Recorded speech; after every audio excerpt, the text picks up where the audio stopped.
नमस्कार साथियों, मैं Avdhesh Kumar Sharma exam card live class में आपका स्वागत करता हूं, अभिनंदन करता हूं। मित्रों, मैं आज आपके बीच में उपस्थित हुआ हूं। 17 जनवरी को जो एक परीक्षा हुई थी एसएससी जीडी की, उसमें हिंदी वाले पार्ट का सॉल्यूशन उपलब्ध कराता हूं आपको। साथ ही मित्रों, बंधु, आपको एक जानकारी और देना चाहता हूं। मैं और मेरे साथी टीचर्स आपको इस परीक्षा के प्रत्येक शब्द का बहुत ही अच्छे ढंग से, बहुत ही बेहतरीन ढंग से आपको हर प्रश्न के हर विकल्प का अच्छे प्रकार से एक सॉल्यूशन उपलब्ध कराने के लिए तत्पर है।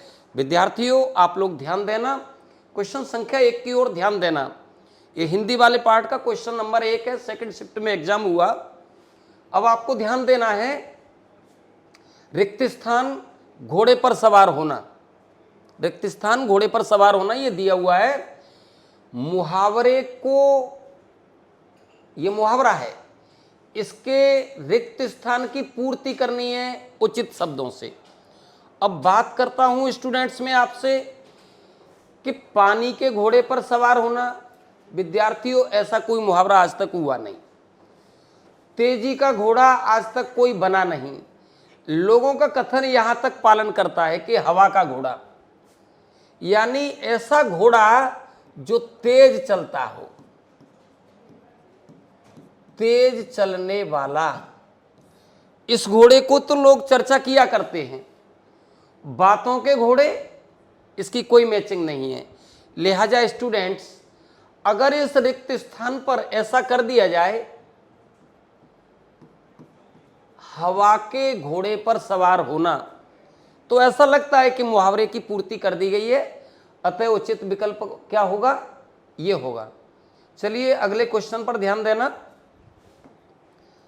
आगे आप लोग ध्यान देंगे, क्वेश्चन संख्या 2।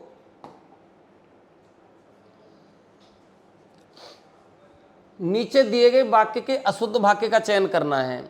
एक सेंटेंस है स्टूडेंट्स, और उस सेंटेंस को 4 भागों में बांट दिया गया है। किस भाग में गलती है ये हमको पहचान करनी है।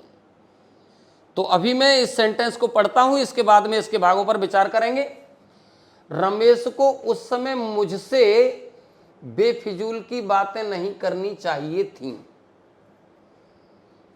अब बात यह है, रमेश को उस समय मुझसे वे फिजूल की बातें नहीं करनी चाहिए थी। अशुद्ध भाग का चयन करना है। किसका? अशुद्ध भाग का। तो उस समय मुझसे, ये सही लिखा हुआ है। रमेश को सही लिखा हुआ है। नहीं करनी चाहिए थी, ये सही लिखा है।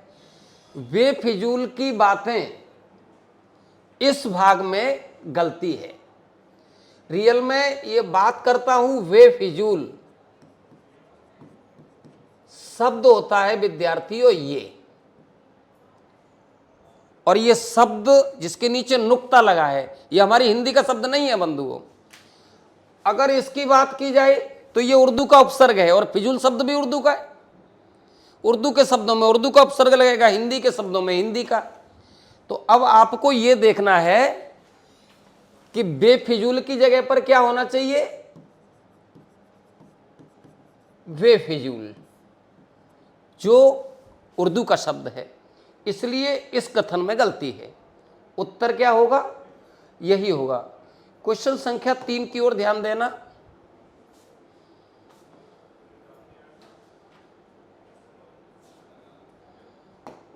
क्वेश्चन संख्या 3, चारों ओर रात्रि का घोर अंधेरा छाया था। ऐसा एक कथन है, चारों ओर रात्रि का घोर अंधेरा छाया था। उक्त वाक्य में प्रयुक्त घोर के स्थान पर उसके उचित समानार्थी। तो बात किसकी करनी थी? समानार्थी। समानार्थी का मतलब क्या होता है? पर्याय रूप प्रयोग करना है, और करना किसके अनुसार है? घोर। अब देखिए भाई, घोर की अगर बात करते हैं, समानार्थी का मतलब पर्यायवाची, तो एक उत्तर क्या होगा? गहरा। एक क्या होगा? घना। और एक घोर दियाई है और एक है घनिष्ठ जो बहुत गहरा हो। तो यहां घोर का पर्यायवाची लेना था आपको। चारों ओर रात्रि का गहरा अंधेरा छाया था। अब देखिए उत्तर में क्या निकल करके आ रहा है। घोर का पर्यायवाची क्या है? गहरा। चारों ओर रात्रि का घनिष्ठ। घनिष्ठ गहरा भाव लेकर के आता है, लेकिन इसकी जगह पर प्रयोग नहीं कर सकते हैं। चारों ओर रात्रि का घमासान।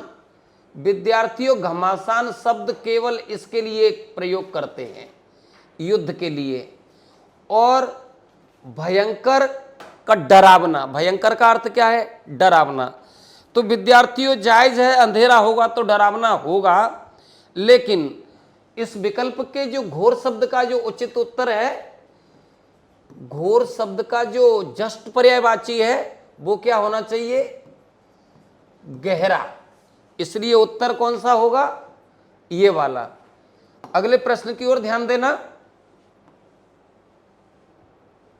क्वेश्चन संख्या 4, इसमें है निम्नलिखित विकल्पों में से प्रश्नवाचक सर्वनाम कौन सा है? एक शुद्ध वाक्य नहीं है। विद्यार्थियों, सर्वनाम की बात की गई है और प्रश्नवाचक सर्वनाम की बात की गई है। अब बात सामने ये आती है कि आखिर सर्वनाम क्या होता है। तो सर्वनाम का मतलब है वे शब्द जो संज्ञाओं के बदले प्रयोग हों और उनके बाद भी वो प्रश्न पूछने के लिए काम आती हैं, वही होने चाहिए। तो प्रश्नवाचक सर्वनाम को देखिए ऐसा कह सकते हैं, एक शब्द है कौन और एक है क्या। ये प्रश्न पूछने के लिए प्रयोग किए गए शब्द हैं। इनको सर्वनाम की कौन सी गणना की जानी चाहिए? प्रश्नवाचक सर्वनाम की। अब दिया गया है कि निम्नलिखित विकल्पों में से प्रश्नवाचक सर्वनाम का कौन सा एक शुद्ध वाक्य नहीं है। एक वाक्य अशुद्ध है भाई। यह कौन सी भाषा है? इस थैले में क्या है? क्या यह पत्र अपने प्राचार्य को देना है? द्विवेदी जी का मकान कौन सा है? तो यहां पर प्रश्न पूछा गया है और आया क्या है? कौन सा। इस थैले में क्या है? यह प्रश्न पूछा गया है। यह कौन सी भाषा है? यह कौन सी भाषा है? शब्द कौन सा आया है? ये। क्या यह पत्र अपने प्रधानाचार्य को देना है? अब यहां पर प्रश्न पूछा गया है। यहां पर प्रश्न पूछा गया है, इसलिए जो क्या शब्द आया है ये वाला, ये सर्वनाम का पालन नहीं करता है, इसीलिए उत्तर होगा तीसरा। क्वेश्चन संख्या 5 की ओर ध्यान देना। क्वेश्चन संख्या 5 में लिखा हुआ है, निम्न में से कौन सा शब्द पयोद का पर्यायवाची है? पयोद का क्या करना है? पर्यायवाची। विद्यार्थियों, एक चीज मैं आपको जानकारी देना चाहता हूं। देखिए, हमारे पास 3 ऐसे छोटे शब्दांश हैं कि किसी शब्द के पीछे अगर आपने ये जोड़ दिया ज, तो वो पर्यायवाची बनता है कमल का, और किसी के पीछे द जोड़ दिया तो पर्यायवाची बनता है बादल का, और ध जोड़ दिया तो पर्यायवाची बनता है सागर का।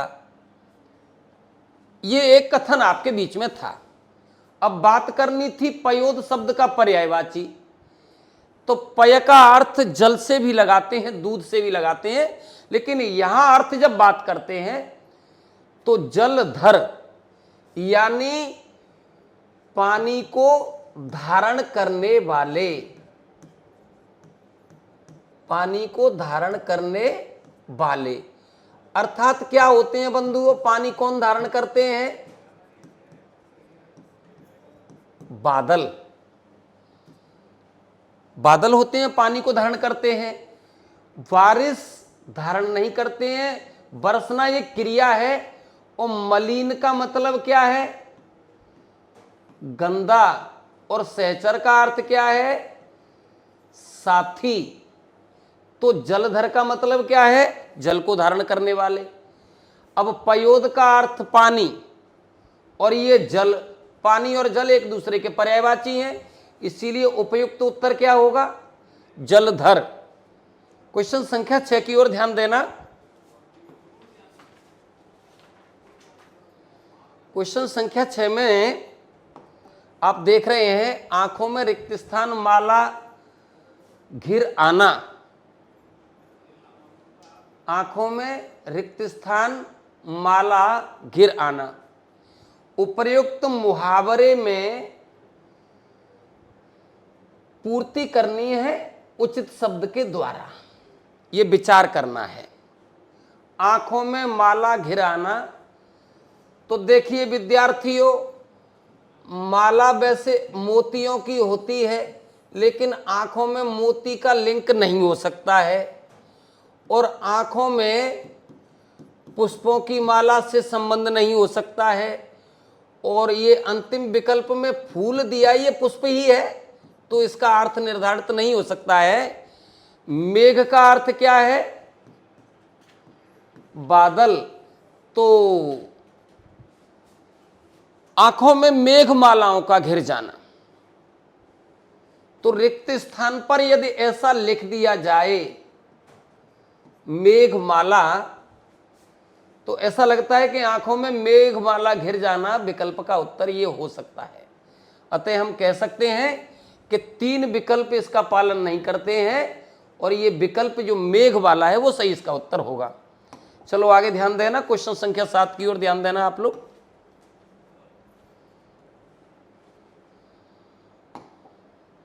निम्नलिखित में से कौन सा समूह गंगा शब्द का पर्यायवाची शब्द का समूह नहीं है?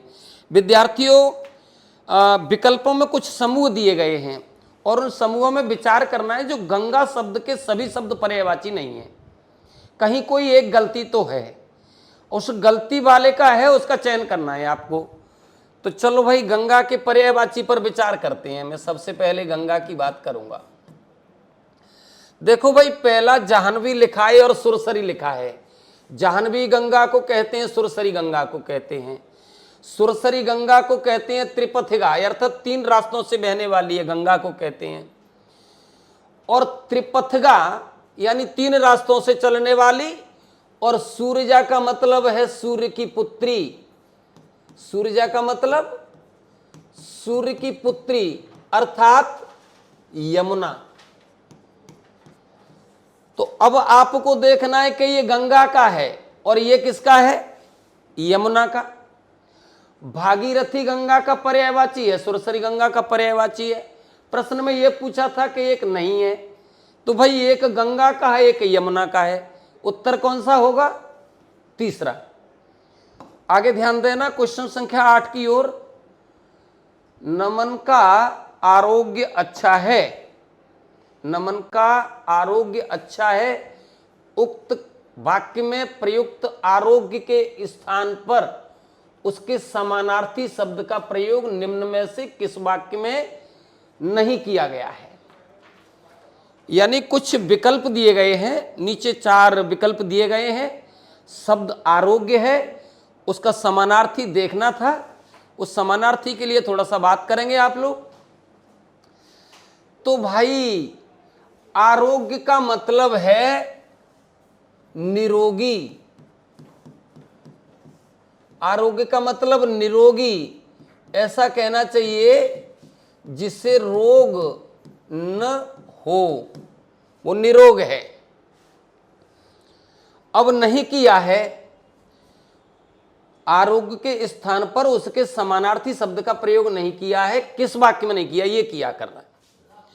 तो देखो भाई, जो तंदुरुस्त होगा वो निरोगी होगा, जो स्वस्थ होगा वो निरोगी होगा, जिसकी सेहत अच्छी है वो रोग रहित है।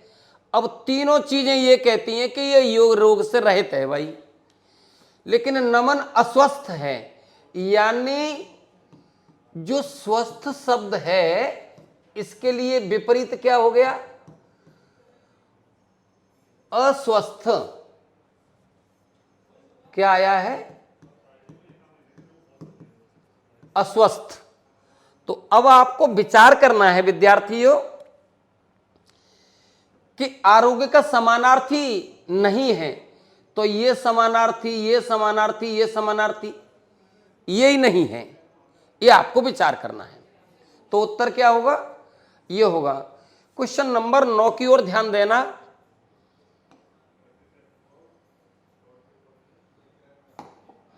क्वेश्चन नंबर 10 में लिखा है, क्वेश्चन नंबर 9 में लिखा है 10 रुपया में क्या आता है?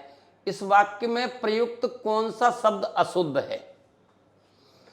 देखो भाई, एक शब्द लिखा है रुपया और एक शब्द होता है रुपये। अब संख्या कितनी है? 10। संख्या कितनी है? 10। और 10 किसको प्रकट करती है? बहुवचन को। और ये रूप कैसा है? एक वचन। ये एक वचन को प्रकट करता है। तो देखो भाई, आता है सही है, 10 सही है, रुपया के स्थान पर क्या होना चाहिए? रुपये। इस वाक्य में क्या ढूंढना था? अशुद्धि। 10 रुपया में क्या आता है, ये प्रश्न है। और इस कथन को 4 भागों में बांट दिया है। 10 रुपया आता, इस तरीके से। तो गलती किसमें है? इसमें रुपया में होना क्या चाहिए? रुपये, क्योंकि ये 10 कितना है? बहुवचन, और ये कैसा है? एक वचन। इसीलिए गलती किसकी है? वचन रूपी। आगे अगले प्रश्न की ओर ध्यान देना। क्वेश्चन संख्या 10, निम्नलिखित विकल्पों में से कौन सा एक वाक्य संकेतवाचक सर्वनाम का नहीं है? संकेतवाचक सर्वनाम का नहीं है। अब आपको ध्यान देना है विद्यार्थियों, वास्तविकता यह है कि सर्वनाम का मतलब है जो संज्ञाओं के बदले प्रयोग होते हैं, जो संज्ञाओं के बदले प्रयोग होते हैं उनको सर्वनाम कहते हैं। अब सर्वनाम की जो मूल सर्वनाम की संख्या है वो 11, और उन 11 संख्या को ही 6 भागों में बांट लिया है। इसलिए अब यहां पर बात करनी है तो देखो, एक पुरुषवाचक सर्वनाम होते हैं, संबंधवाचक सर्वनाम होते हैं, निजवाचक सर्वनाम होते हैं। इस तरीके से संकेतवाचक सर्वनाम का नहीं है।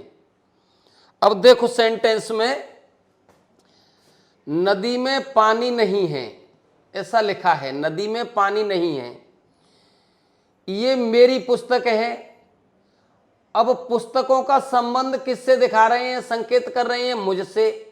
यह लड़का इस कक्षा का मॉनिटर है, इस लड़के को कक्षा का मॉनिटर माना गया है। वह आदमी एक विदेशी जासूस है, इस आदमी को विदेशी जासूस से दिखाया गया है। लेकिन नदी में जो पानी है वो इस तरीके का संकेत नहीं करता विद्यार्थियों, संकेत नहीं करता। विकल्प क्या दिया है कि इस नदी में पानी नहीं है, इसका विकल्प का संकेत कोई निर्देश नहीं करता है। तो उत्तर क्या होगा? पहला वाला। क्वेश्चन नंबर 11 की ओर ध्यान देना।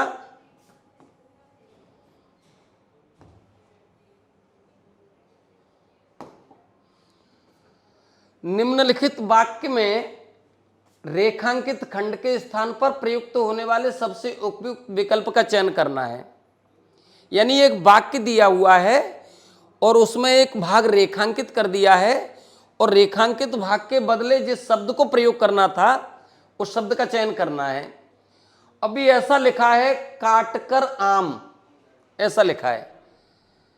अब लिखा है बच्चों को काटकर आम खिलाओ, बच्चों को काटकर आम खिलाओ। तो अब विद्यार्थियों सोचने वाली बात है कि बच्चों को काटकर आम खिलाना है कि बच्चों को आम काटकर खिलाना है। भाई बच्चों को काट देंगे तो आम किसको खिलाएंगे? इसलिए चलो काट आम, ओ आम काट, ओ आम काट कर। बच्चों को काट कर नहीं, आम काट कर बच्चों को खिलाना है। तो विकल्प का उत्तर क्या होगा? ये होगा।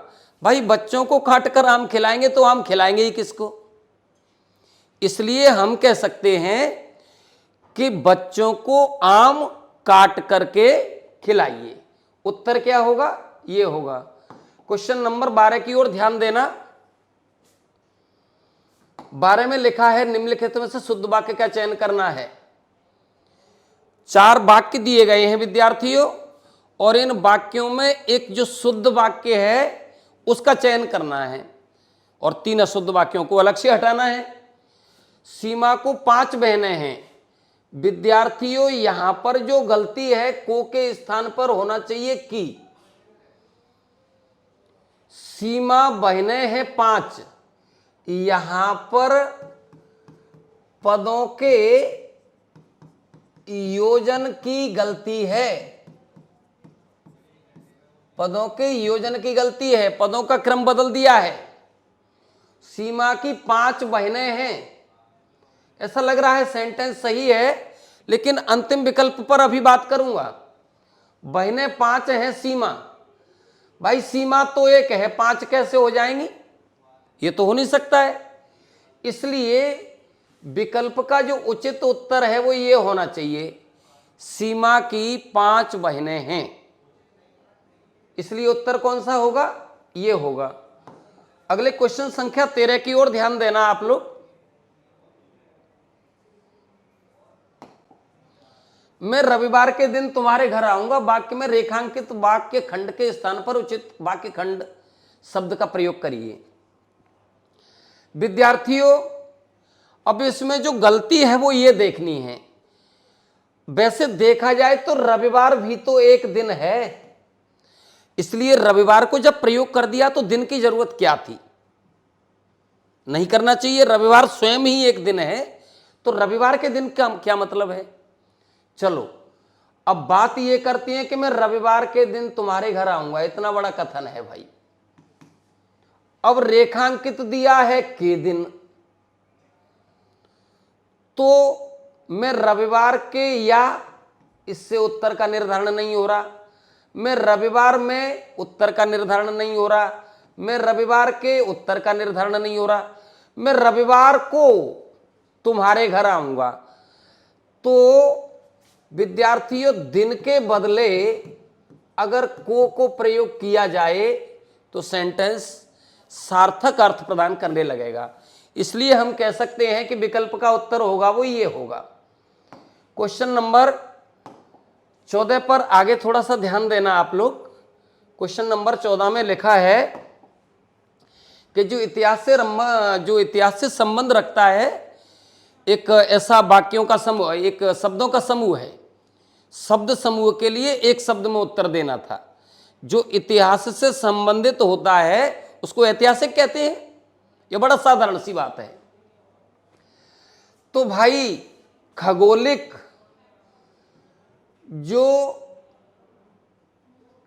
की बात करते हैं, खगोल का मतलब है अंतरिक्ष। अंतरिक्ष से संबंध रखना, अंतरिक्ष से संबंध रखना। और इतिहासकार की अगर बात करें तो इतिहास को जानने वाला, इतिहास को जानने वाला, और भौगोलिक पृथ्वी से संबंध रखने वाला, और ऐतिहासिक इतिहास से संबंध रखने वाला।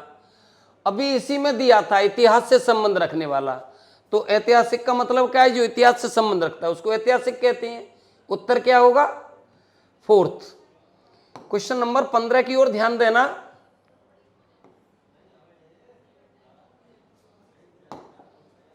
निम्नलिखित वाक्यों में से शुद्ध वाक्य का चयन करना है। 4 वाक्य दिए हैं विद्यार्थियों, और कोई एक वाक्य शुद्ध है और 3 वाक्य अशुद्ध हैं। तो जो शुद्ध वाक्य है उसका चयन करना है। अब देखिए कहां से कैसे शुद्धता का प्रकटीकरण करेंगे भाई।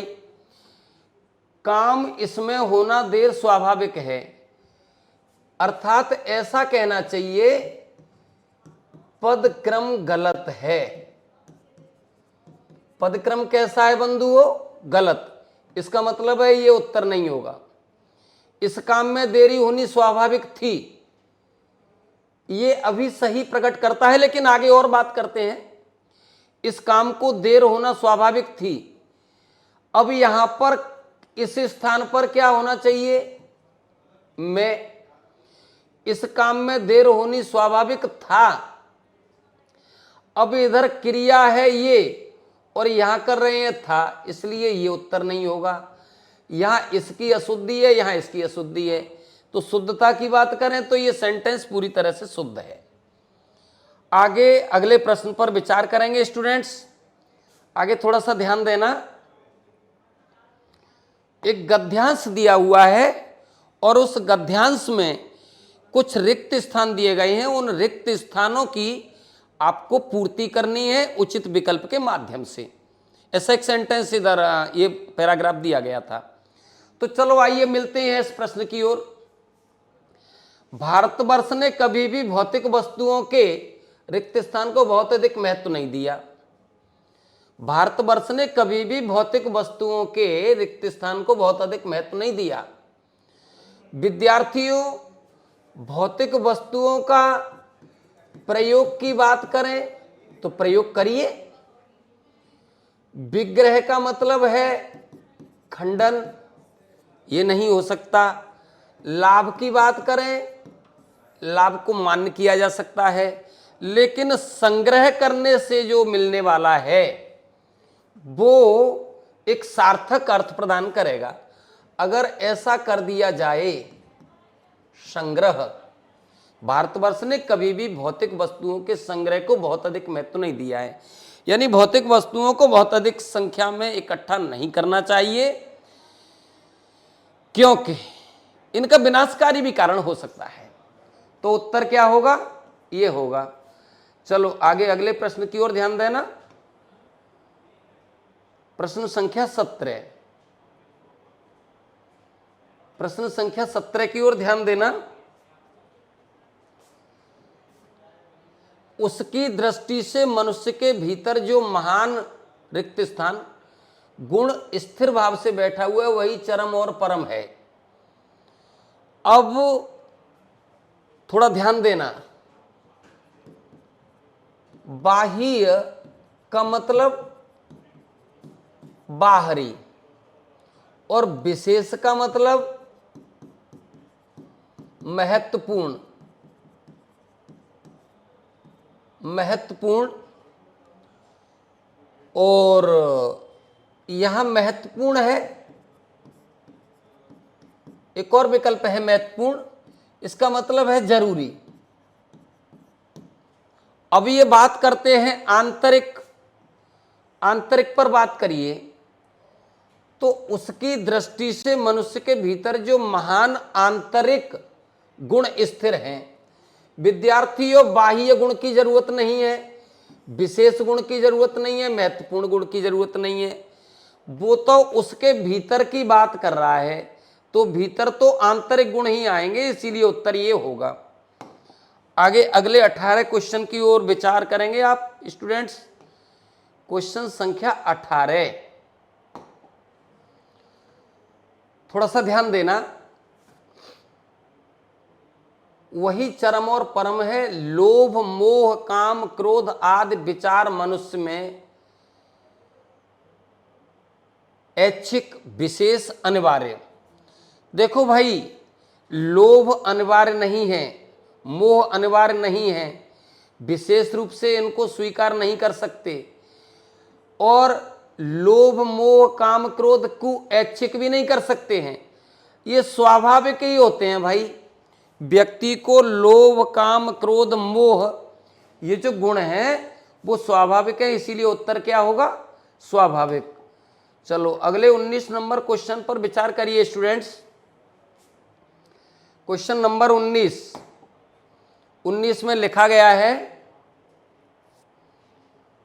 विद्यमान रहते हैं पर उन्हें प्रधान शक्ति मान लेना और अपने मन तथा बुद्धि को उन्हीं के इशारे पर छोड़ देना बहुत बुरा प्रणाली है, आचरण है, कार्य है, तरीका है।